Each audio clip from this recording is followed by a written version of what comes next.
est l'aurore, c'est mon Dieu est l'aurore, quand le soleil lui, quand le soleil lui.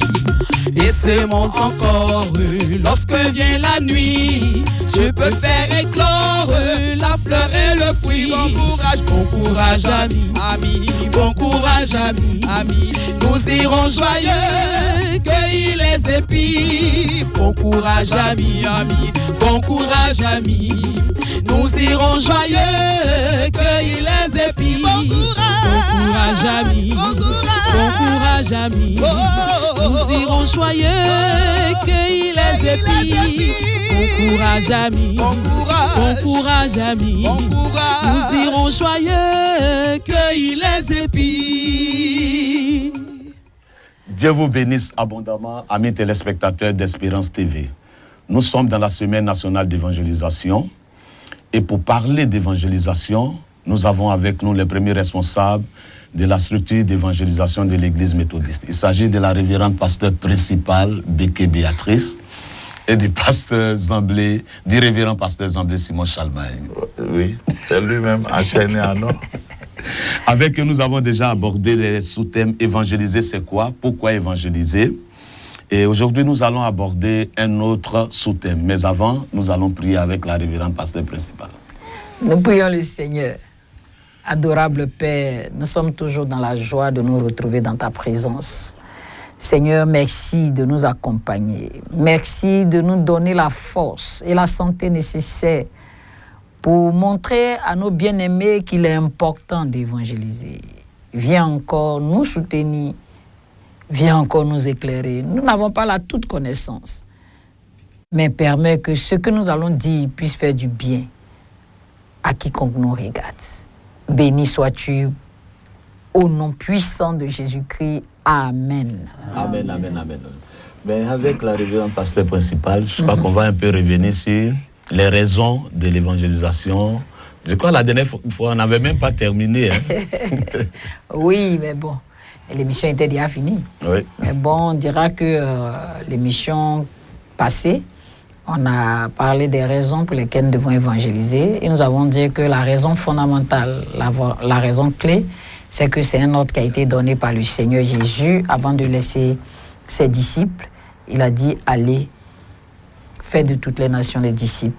Donc, en tant que disciples, nous devons faire des disciples. Ça, c'est un ordre. Tu ne peux pas dire que quelqu'un est ton chef et puis te donne des ordres, tu n'obéis pas. Et puis aussi, on voit en ce verset un testament laissé par un père. Et nous savons que quand un testament est laissé, on fait tout pour honorer ce testament. Même si quelquefois ce qui est écrit dedans ne nous arrange pas, on n'a pas le choix, on est obligé d'obéir. Et donc, que ça nous arrange ou pas, on doit évangéliser. Oui. Une autre raison qu'on a soulevée, c'est que sans Dieu, l'homme n'est rien. L'homme hors de Dieu n'a pas sa place. Il n'est pas à l'aise. Il ne peut pas s'épanouir convenablement. Une autre raison, c'est que le diable domine la terre où nous sommes là. On dit c'est lui qui est le chef. Donc, il faut aller dans le camp du diable, arracher les âmes qui sont là-bas. Ça, c'est une raison fondamentale pour évangéliser. Une autre raison, quand un seul pécheur se donne à Jésus, il y a joie dans les ciels. La joie ne peut provenir que de Dieu. Oui. Et donc, pour que Dieu soit fier de nous, soyons des instruments pour arracher les âmes au diable. Parce que là-dessus, on peut aussi ajouter quelque chose. Elle a tout dit, Didier. Elle a tout dit. Donc, elle a dit l'essentiel. Il y avait surtout que l'évangélisation est le moteur de la transformation. Parce que l'être humain qui demeure être un potentiel par rapport à la joie, l'épanouissement et puis l'accomplissement de l'univers tout entier. Tant que l'être humain lui-même n'est pas transformé, tout ce qu'il va faire là, ça va aboutir à des choses qui quelquefois peuvent être désastreuses et puis négatives. Et on voit par exemple dans beaucoup de cas, vous savez que quand l'évangile touche quelqu'un, ça touche son âme, ça touche donc son intelligence, ça touche ses émotions, ça touche donc son équilibre mental et psychologique et tout ça. Et quand l'homme est dans son bon sens, il peut faire beaucoup de choses, il peut faire des exploits. Il n'y a que la parole de Dieu, à travers la proclamation de l'évangile de Jésus-Christ, qui peut vraiment transformer l'homme. On voit dans beaucoup de cas, il y a des gens qui étaient des brigands notoires, il y en a qui étaient des prostituées, il y en a qui étaient. Mais c'est quand ces personnes ont rencontré Jésus qu'elles sont devenues des modèles, des repères pour la société. Et c'est Jésus seul qui fait ça. Jésus seul qui fait ça. Voilà. Révérend pasteur Béatrice. On a parlé de la nécessité principale. Révérend pasteur. Tu as du travail aujourd'hui là. On a parlé des raisons pour lesquelles nous devons évangéliser. Mais qui doit évangéliser? Qui doit évangéliser? On revient toujours sur notre texte de base, qui est Matthieu chapitre 28, à partir du verset 19. Il est dit là-bas, allez et faites de toutes les nations des disciples. Quand ici, on prend le verbe aller, c'est faire mouvement, c'est se lever et partir. Et ce qui me réjouit ici, c'est que le Seigneur ne dit pas qui doit aller évangéliser. Quand on dit aller, ça concerne tout le monde. Oui. Que tu sois pasteur ou pas. Il faut être simplement croyant, chrétien, converti. Tu confesses Jésus comme ton Seigneur et ton Sauveur, tu dois aller. Il n'y a pas de sexe pour aller évangéliser. Il n'y a pas d'âge pour aller évangéliser. Tout le monde doit évangéliser. Tout le monde doit évangéliser. Tout le monde doit évangéliser. Souvent de fois, on se dit que c'est les 5 ministères, les pasteurs, les prophètes, l'apôtre et tous qui doivent évangéliser.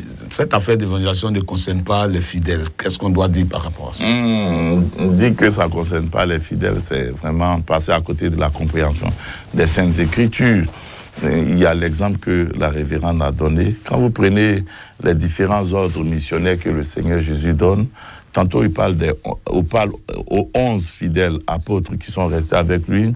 Tantôt, dans Luc, particulièrement, excusez-moi, il parle aux 120 disciples qui étaient là.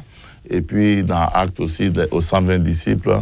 Dans Jean, il parle et aux apôtres et puis à toutes les personnes. C'est qu'on voit que tout le monde doit aller évangéliser. Si tu dis que tu es chrétien et que tu es vraiment quelqu'un qui est touché par l'amour de Christ pour toi, évangéliser, on a dit tantôt, c'est de témoigner. Comment tu peux être le fruit du bienfait de Christ et puis ne pas témoigner? C'est pas vrai. C'est pas vrai. Quelquefois même, on nous donne un peu d'argent seulement, on est prêt à aller témoigner. On nous donne une promotion, on est prêt à aller témoigner. À plus forte raison, acquérir la vie éternelle par Jésus, ça doit nous amener spontanément à évangéliser. Ça, c'est une première chose. L'autre chose, c'est vrai, tantôt on cite le texte de l'Éphésiens. Non. Dans l'évangélisation, tout le monde doit partir évangéliser. Mais en même temps aussi, dans l'Église, il y a des personnes que le Seigneur a choisies. Et la Bible dit que c'est pour le perfectionnement des saints. C'est-à-dire qu'à ceux-là, il donne un potentiel extraordinaire, un potentiel plus élevé que celui des autres, pour que, à partir de leurs expériences et à partir des talents et des dons que Dieu leur a offerts, eux, ils soient capables de communiquer cette passion, cette vision d'évangélisation. Parce que le tout n'est pas d'évangéliser. Il faut évangéliser pour avoir des résultats. C'est alors qu'on a besoin des évangélistes qu'on considère comme étant des experts en la matière. Donc, à ce niveau-là, on pourrait dire que les évangélistes vont booster, mais ça ne veut pas dire que ce sont eux seulement qui doivent aller évangéliser. Donc, même les pasteurs doivent évangéliser. Ah ben, c'est le minimum des choses. Mais c'est le minimum des choses. Prenez l'exemple de Jésus. Jésus était... Est-ce qu'il y a plus grand pasteur que Jésus? Il n'y a pas plus grand docteur que Jésus. Le prophète de tous les prophètes, c'est Jésus. L'apôtre de tous les apôtres, c'est Jésus. Et l'évangéliste hors homme, hors père, c'est Jésus. En lui, on trouvait toutes les dimensions des différents ministères. Quelqu'un qui prétend que, bon, je suis tel ou bien tel, donc c'est les autres qui vont aller faire. Il n'a pas encore lu complètement sa Bible. Toi, tu es, par exemple, je donne un exemple, c'est pas pourquoi que ce soit, tu es un pasteur. Il n'y a pas de nouvelle âme, il n'y a pas d'âme dans ton église. Tu as pastorisé qui? Tu vas conduire qui? Tu vas diriger qui? Il faut qu'il y ait des hommes dans ton église afin que tu exerces ton ministère de pasteur, d'encadreur et ainsi de suite. Or, l'entrée dans l'église en tant que corps de Christ, ça commence par l'évangélisation. Donc, tout le monde doit évangéliser. Tout le monde n'aura pas les mêmes résultats. Ça, il n'y a pas de problème. Oui. C'est un peu comme dans une équipe de football. Si. Quelqu'un dit, nous, on est très fort. On a Messi avec nous. Il marque les buts. On n'a pas besoin de gardiens. Messi va marquer 20 buts. Il va vous gagner 21-20. On a besoin de tout le monde pour aller évangéliser. On a besoin. Regardez le fou de Gadara.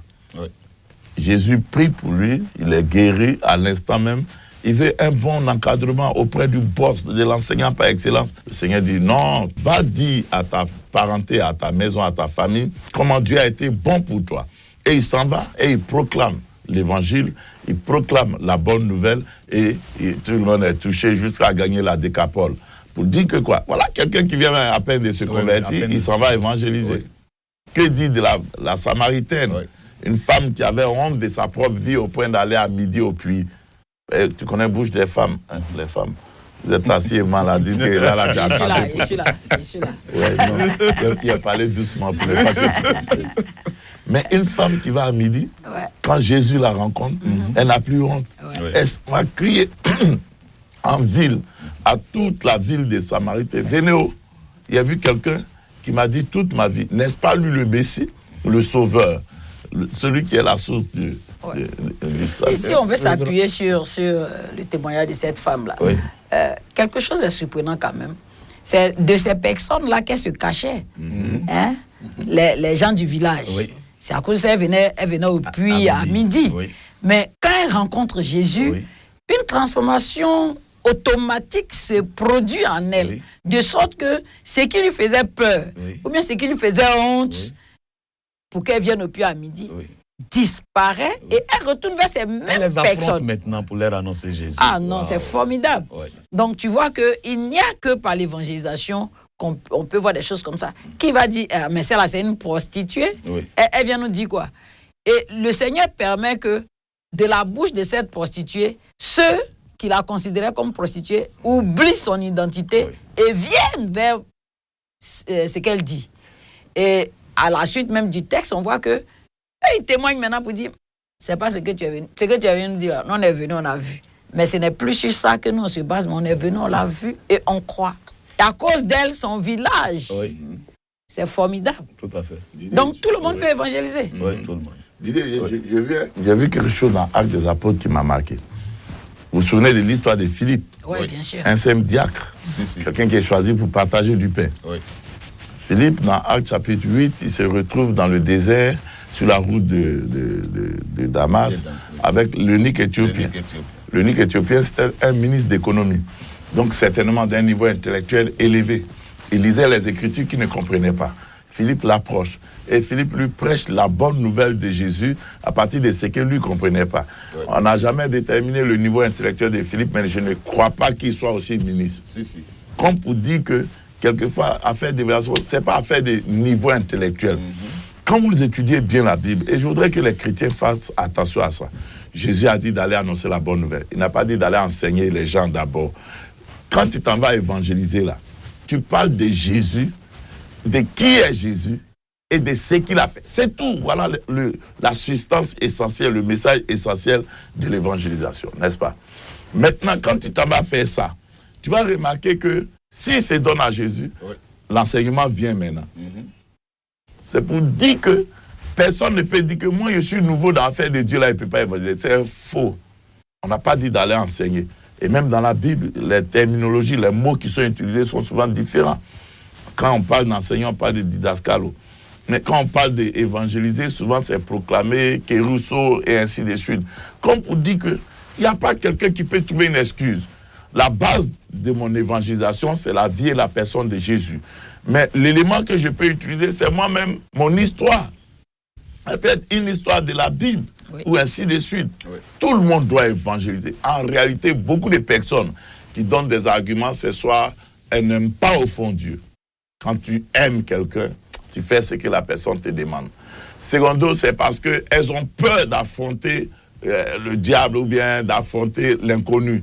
Et elles ne veulent pas, elles ne soupçonnent pas combien de fois l'évangélisation est pesante dans les récompenses qu'on aura au ciel. Et c'est toutes ces choses-là qui font que souvent les gens présentent des arguments quand on va à l'école. Quand tu finis quand tu commences tes études en médecine, après on te fait faire stage, après on te fait faire gna gna gna. Et puis tu deviens maintenant un docteur confirmé, professeur, et puis quoi encore. En tout cas, tu t'en vas seulement. Pour dire que c'est pas du coup que tu connais tout. Tout à fait. En matière d'évaluation, on commence un peu.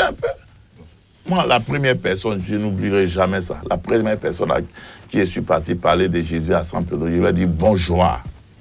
J'ai mélangé bonjour, j'ai mélangé bonsoir. J'avais tellement peur. Mais il y a une voix qui m'a dit, tu ne peux pas réussir dans cette affaire-là.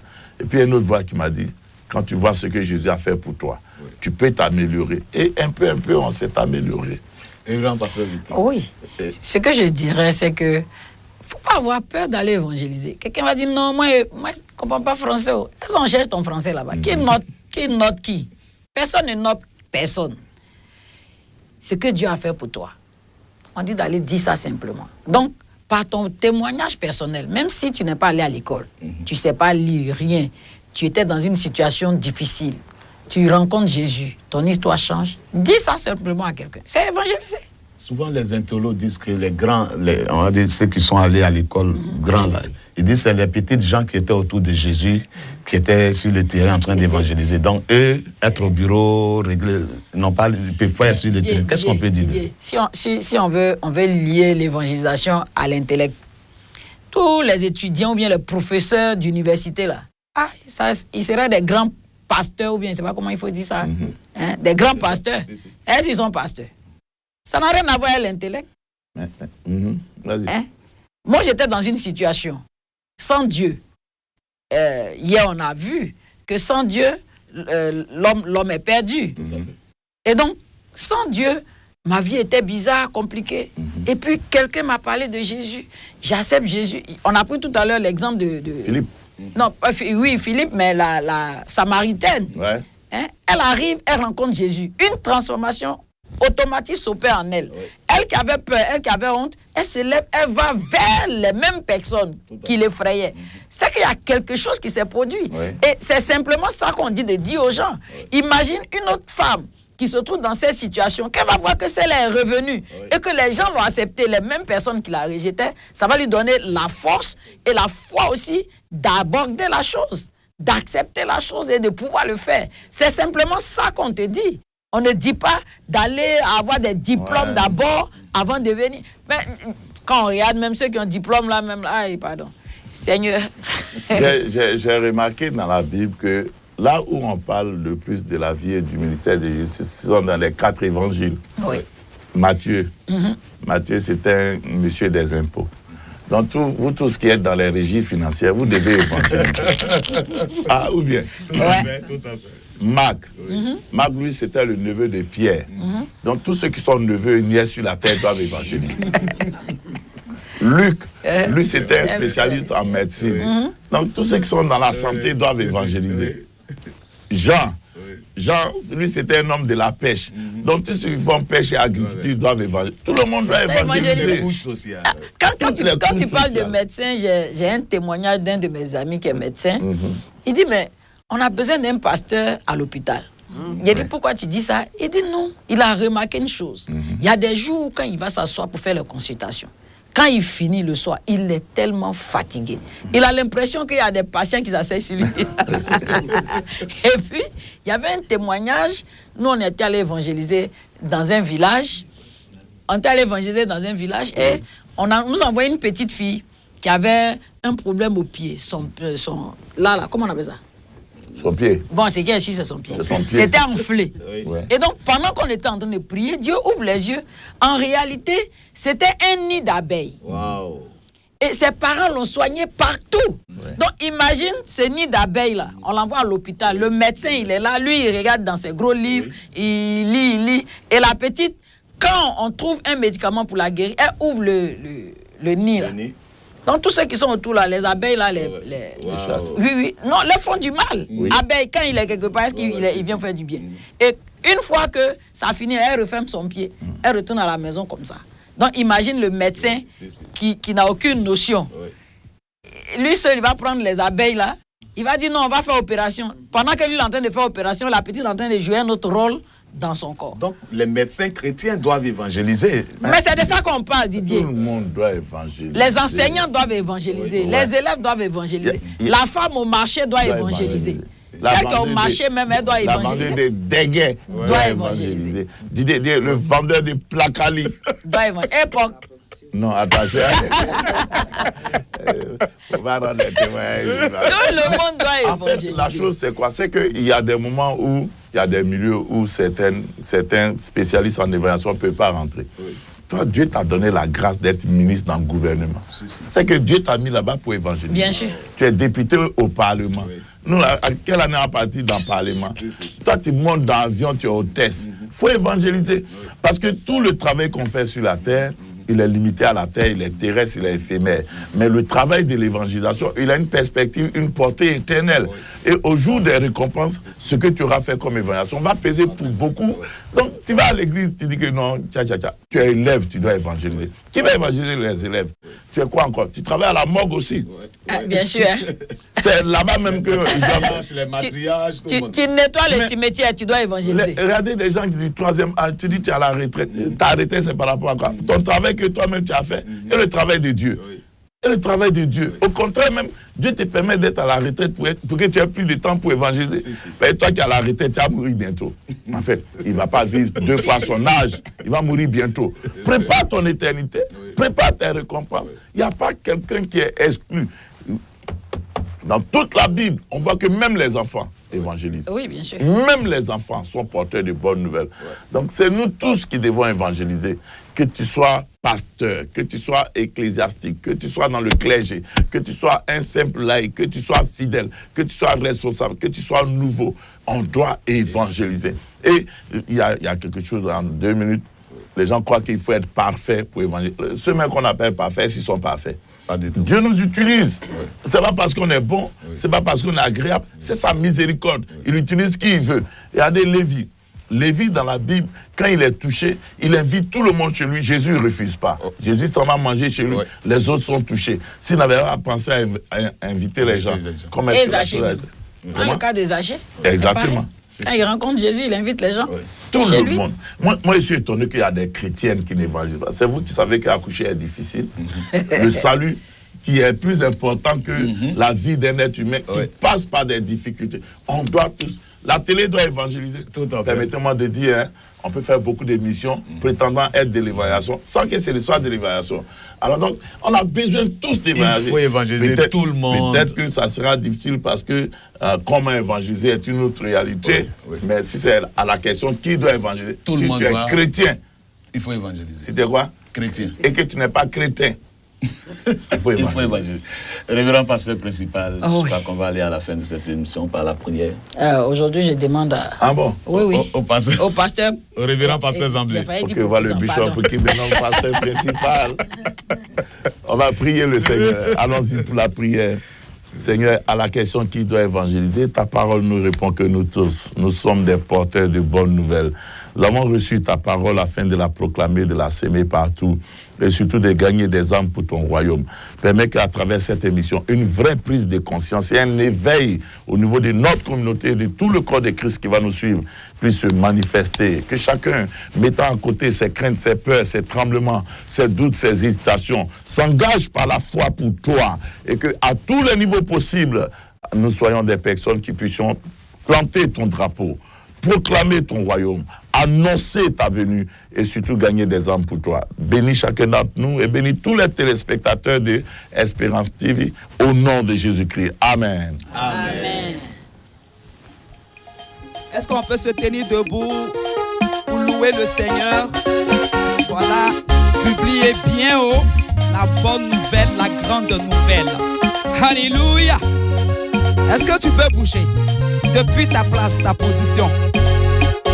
Oh, publiez bien haut la grande nouvelle.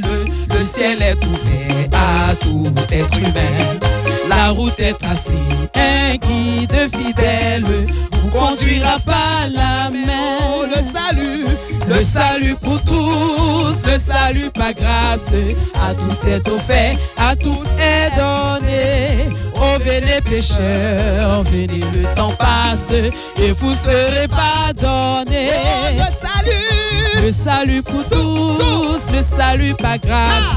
À tous est offert, à tous est donné. Oh venez pécheurs, venez le temps passe et vous serez pardonnés.